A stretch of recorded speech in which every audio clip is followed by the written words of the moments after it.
Real quick, I'd like to go over the new addition to the channel. We got a new machine in the house, so I'd like to kind of show you guys what it is and give you a quick rundown on what's all done to it. All right, guys, so what we got here is a 2021 Wildcat XX. You can see it's got 15-inch non-beadlock tires, Pro Armor spoiler, has been rolled a few times.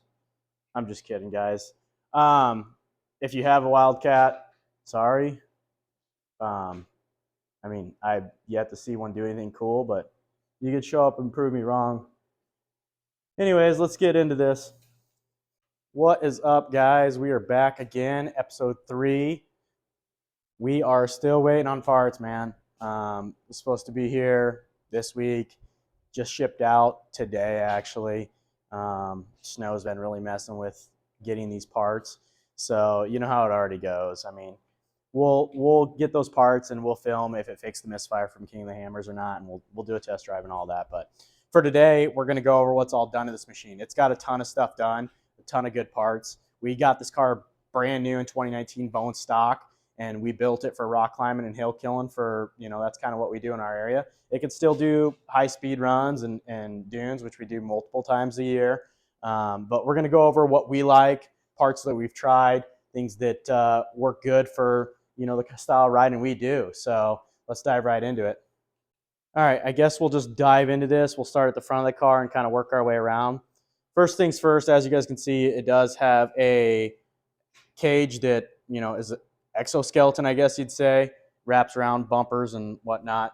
The main hoop cage, the black part, was built by RPM. They're local to us. This machine has a ton of RPM stuff on it. This was going to be a production cage they were going to offer for their two-seaters. For whatever reason, I think due to price of metal, or I just don't know. There's a lot of cage companies out there. They didn't end up offering the cage. So that was built by them, and then I added the bumpers, the front and the rear bumpers. As you can see, we did a couple different variations. That's why there's some grind marks there. This will all get powder coated eventually. Just waiting. I want to get a few things buttoned up before we send it out and spend the money. So up front here, we have a Harbie winch. This is a Badlands 5,000-pound winch. We've had it for 3 years. You can see I broke the fairlead. That was when we were in King of the Hammers, like I said in the last video. Otherwise, that winch has been great. Never had an issue with it. I did break the original cable. It does have an Amazon rope in it. I find those work great, and for 15 bucks, you can't beat them. Moving along, you can see this car does not have stock A-arms. They are ORB. The whole car is set up suspension-wise ORB. I think they're out of Tennessee or Kentucky, one of the two. Those are the forward 1 7/8 or 3/4, something like that, arms. Just off their website. Nothing special, guys. Like I said, I haven't had any issue. I did dent one arm, and they warrantied it out, no problem. Attached to the A-arms, the factory Heims that come with the ORB arms, I am running Kryptonite, I think Death Grip ball joints, along with their, if you can see them, their tie rods, the Death Grip tie rods. I think those are stage 1, nothing special. Sandcraft limit straps in the front. I'm running none in the rear. I have fully removed the sway bar in the front. This car has a Sandcraft, I think they call it bomb-proof or bulletproof, something like that, front diff in it. It's an RS1 diff, obviously. Just has their kit in it. We did end up breaking some teeth off the factory RS1 diff, which if you guys ride hard, breaking diffs is a big thing. Does have an aftermarket radiator in it and intercooler, due to the fact that OEM ones are so expensive, and after I rolled this thing a few times, I got tired of buying expensive OEM parts when eBay offers the part for about half price. We do have Shadow Reaper rock lights. I think they're from Infinite Off-Road. They're some of the best rock lights I think money can buy. They have a lifetime warranty. We are running 14-inch race lines with 35-inch Rockzillas. Everyone says you can't put 14s on a Turbo S. You can. You just remove the mud scraper. They clear. No issues. No trimming brake calipers or anything like that. The 14, 35-inch Zillas don't measure true to 35. They measure about 30, call it 34 when they're brand new. A little bit easier on the drivetrain I've found, which is nice. I don't end up breaking as much stuff. Moving along here, just an X-Brite light bar. Again, custom-made roof. These are Moto Armor doors. They're two-seater model. They're real great door. One bolt to remove the whole thing, which is kind of nice. They don't fit the best, which, I mean, you can see, but this machine's also been rolled several times. I mean, it's digging into the plastic, which it's got a whole bunch of shims per what they requested. Anyhow, tree kickers are homemade by myself and a buddy.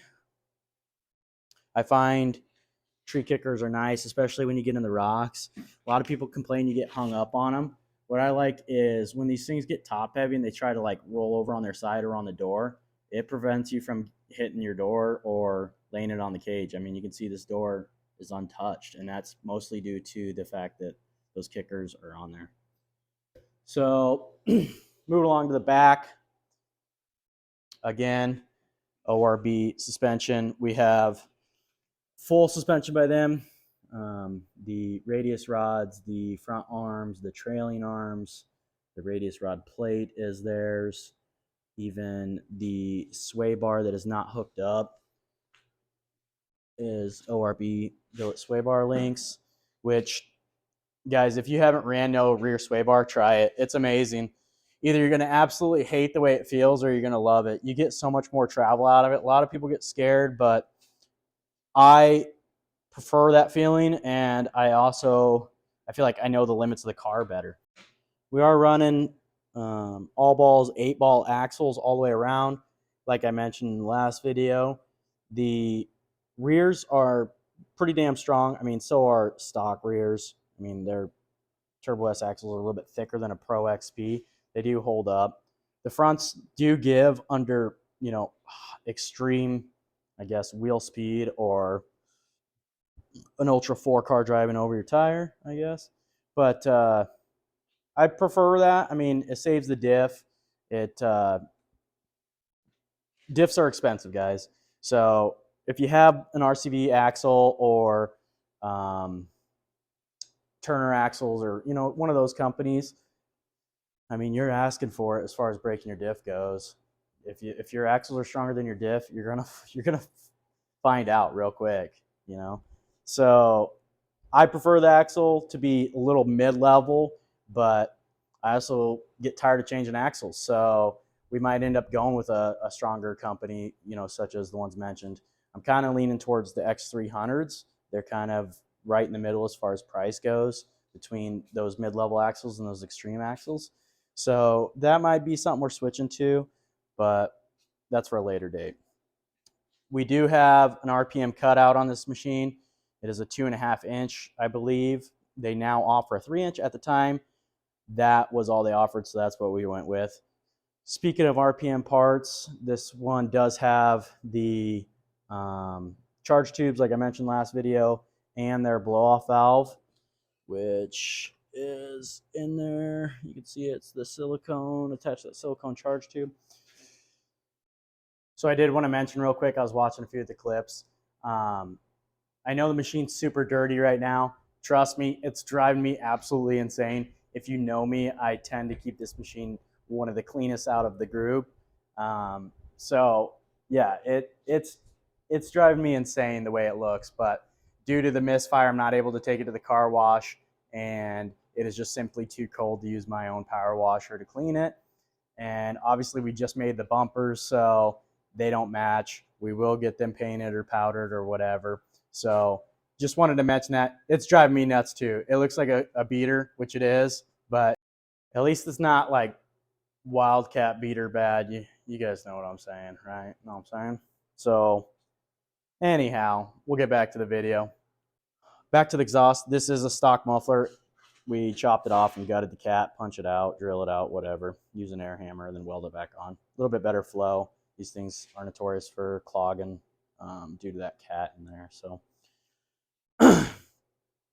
Moving to the clutching, this car has a aftermarket Assassin's clutch kit in it. It is stock primary and secondary.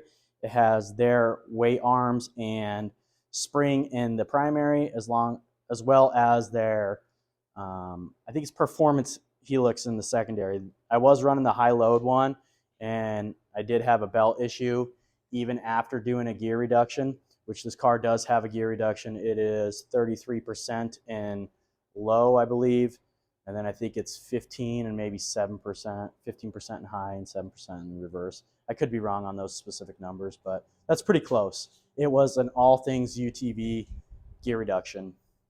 Also running all things UTV tender springs, which was one of the first things I did. You can see they're slightly different color powder than the factory springs. So that's what those are. The car does have a Rhino Super ATV drive shaft in it, as well as their billet carrier bearing. I found that this drive shaft is very good for what it is. Little noisy, but super strong. I did end up bending the stock front section of the drive shaft. We have a skinny pedal fab bed delete.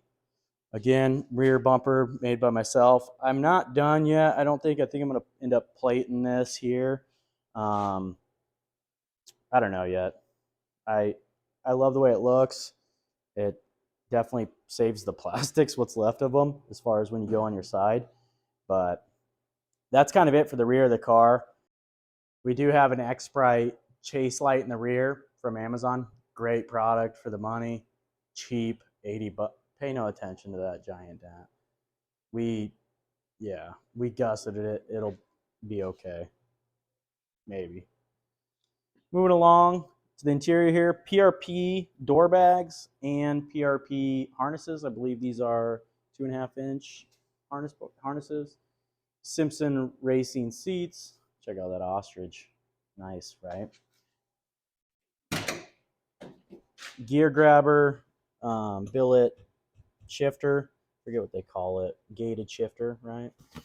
Assault Industries steering wheel, Razorback belt temp gauge, and then we did add ride command to this unit. This is a 2019 Turbo S Velocity, so it didn't come from the factory with dynamics and ride command. I found that screen on Facebook for like way too cheap, bought it, and then got the harness and dash mount kit along with the cameras from Rocky Mountain. Pretty easy to put in. If you guys are interested in that, I can walk you through it. But yeah, as you can see, Walker Evan 3.2s or 3.0s, that's what they are. So that's pretty much it for the interior. That's a pretty good rundown of what was all done in this machine for right now, as far as I can think.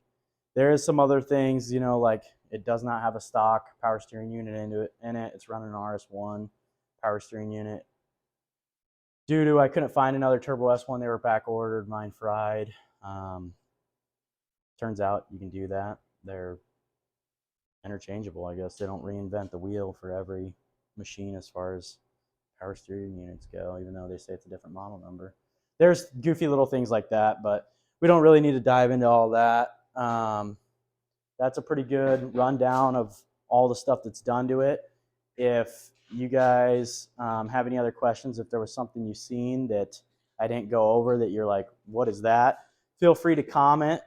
We can run over it together. We can go over everything or anything that you would like. Like I said, yeah, drop a comment if there's something you've seen. If you have questions about something, let me know. Like, share, do all that stuff. Bye.